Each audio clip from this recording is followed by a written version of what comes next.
কম খরচে বিকেলের একটা নাস্তা চাইলে ঝটপট এটা বানিয়ে ফেলুন। শুধুমাত্র আলু আর ময়দা দিয়ে এরকম মজার একটা নাস্তা বানিয়ে দিতে পারেন, যে কেউ খেয়ে আপনার প্রশংসা করবে। নাস্তাটা অনেক বেশি টেস্টি হয়েছে।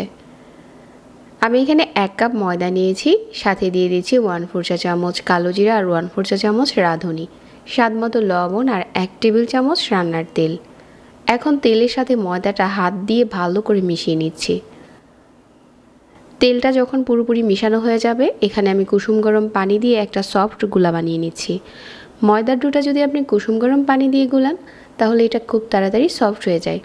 ময়দাটাকে অনেকটা সময় ধরে রেস্টে দিতে হয় না। ময়দার এই ডোটা রেডি হয়ে গেছে, একটা সাইডে রেখে দিয়ে এখানে আমি একটা আলু সিদ্ধ করে নিয়েছিলাম, আর আলুটা গরম থাকা অবস্থাতে ভালো করে ম্যাশ করে নিয়েছি। আলুটাকে ম্যাশ করে নেওয়া হয়ে গেছে।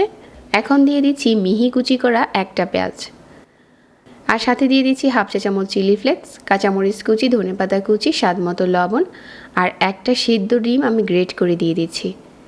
এখানে চাইলে ডিমটা অ্যাড করতে পারেন, আবার চাইলে স্কিপও করতে পারেন, তবে ডিমটা দিলে এই নাস্তাতে খেতে স্বাদ ভালো আসে।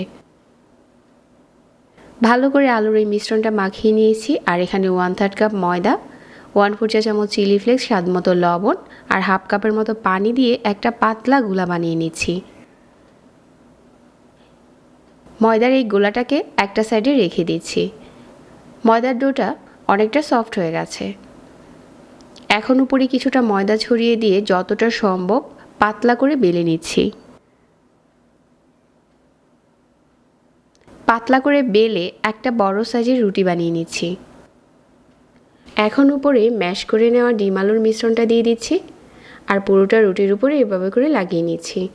এখন একটা সাইড থেকে রোল করে নিচ্ছি।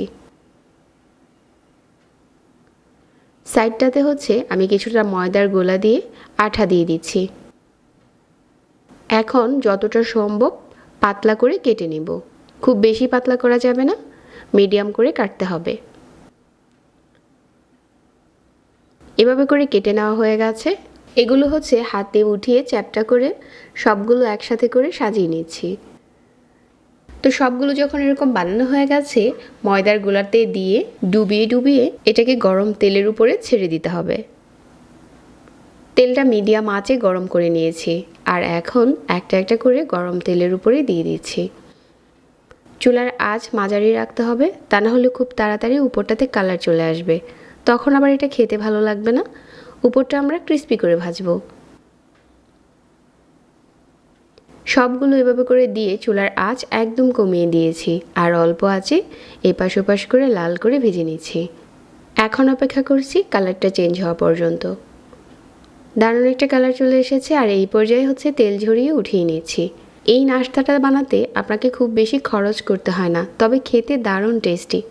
এটা চাইলে বাসায় একবার বানিয়ে দেখতে পারেন। সিম্পল রেসিপিতে আজকে আরও একটি সহজ নাস্তা শেয়ার করেছি, আর এটা পরিবেশন করার পর দেখতেও দারুণ লাগে। যারা কম খরচে কম সময়ে কিছু বানাতে চান, আজকের রেসিপিটা কাজে দিবে।